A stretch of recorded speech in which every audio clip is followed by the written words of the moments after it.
It's the most wonderful time of the year, which of course means it's Valentine's Day. For those of you who don't know, I have an annual tradition of creating something pink and fun in honor of this notoriously underappreciated holiday. Last year, I attempted an Elizabethan-style ruff, and the year before that, I made my Queen of Hearts coif. And this year, I am determined to outdo myself. So this Valentine's Day, I've decided to make the sweet treat that we're all hoping to receive this year: weaponry. And as my choice for battle, I'll be making a giant pink chainmail flail. Let's get started. My list of supplies includes a styrofoam ball for the flail head, aluminum rings, felt, pink fabric, aluminum foil, spray paint, glue, and a wooden dowel for the handle.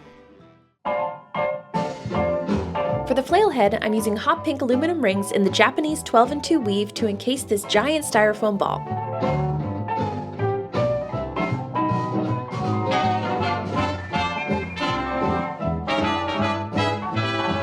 I knew this part was going to take forever, and it did. Holy moly, this is going to take forever. Have you seen my baby? She's not a dame nor a lady. Not in the way she walks, the way she talks. This is as far as I've gotten after a full day of mailing yesterday, and it's officially the first day of February, which means if I want to finish in time for Valentine's Day, I have to pivot. So I have a couple different options to save myself some time. One being completely change the weave and use European instead, which I can do in a fraction of the time. Or I could use a smaller styrofoam ball that I already have if I want to stick with this weave. However, I really have my heart set on using this obnoxiously giant ball, and I think I do prefer the Japanese weave. So I'm toying with the idea of adding heart-shaped cutouts because I'm going to be wrapping the styrofoam in a silky fabric anyway. I think I am going to go with that final option, so I'm going to map out the design directly on the styrofoam so I can get a better idea of what the final design is going to look like, and then I can get back on track. Now that I had decided to change course, I got to work nailing down a plan by doing a rough sketch on the styrofoam and then covering it all in felt pieces.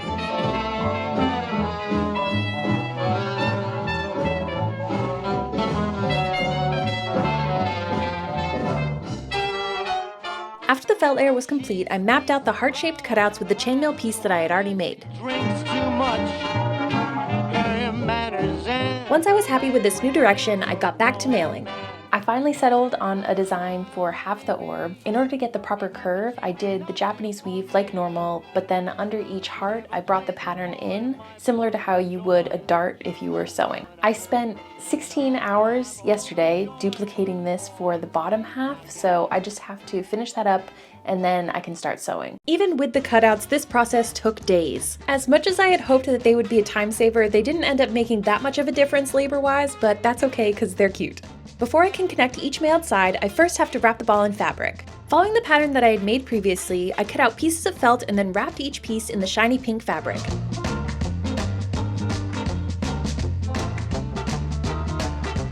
It may seem like I'm putting a hat on a hat, and that's because I kind of am. I wasn't planning on using 2 layers of felt, but this fabric is very smooth and dainty, and I wanted to make sure that it was a bit more structurally sound.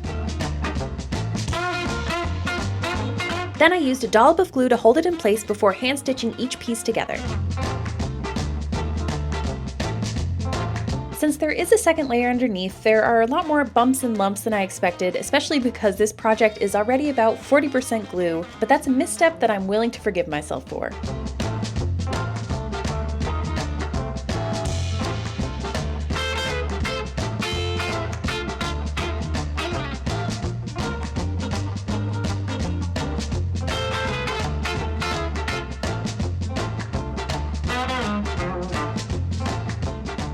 After the fabric was fully stitched on, I decided to add heart-shaped pieces to avoid seeing any of my grisly seams inside the chainmail hearts. I used the same method as before: felt, fabric, and of course, hot glue.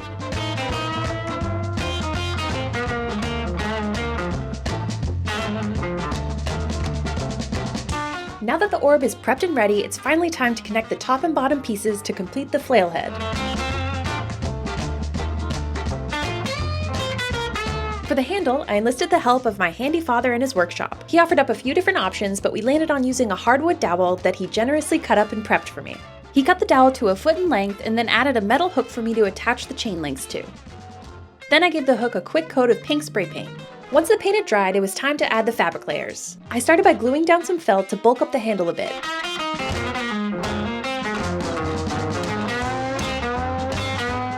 felt was all glued up, I did a quick stitch to keep everything secured.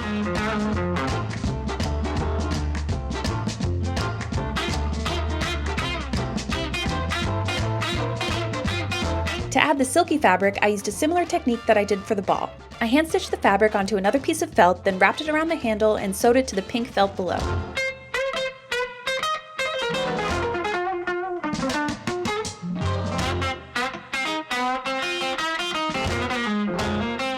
All of my sewing on this project has been a bit messy, but I'm not too worried about it because all of it's getting covered in chainmail anyway. After finishing up the rest of the sewing, all that was left for the handle was wrapping it in chainmail. By this point, I could not fathom using the intricate Japanese weave any longer, so I switched to the classic European 4-in-1 to make my life a little bit easier.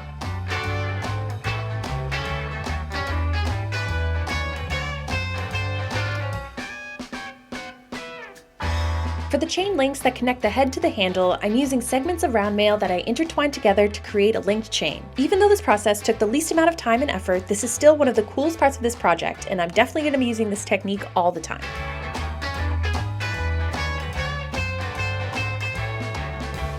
In order to make a bunch of little pink spikes to attach to the flail head, I used the same method that I used for my Halloween horns. First, I sculpted a bunch of spikes out of aluminum foil. I ended up cutting them down a bit after finishing, but once I was happy with the size and shape, I hot glued on that same pink fabric from the other pieces and got to work covering each spike with the European 4-in-1 weave in an expanding circle, starting at the top and working my way down. Now that all the final pieces are complete, all that's left is the final assembly and a few last-minute touches. This is always my favorite part of any project, seeing the piece that I worked on so hard come to life. With everything finally connected and a few companion cube-style hearts added, it's time for the final reveal.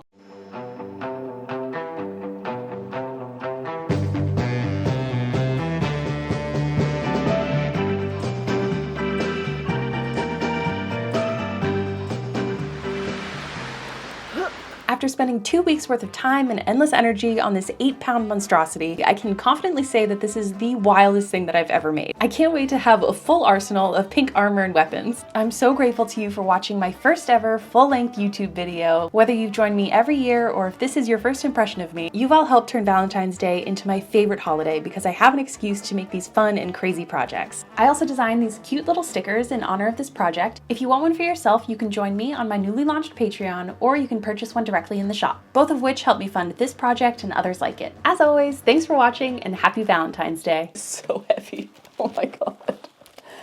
Ouch.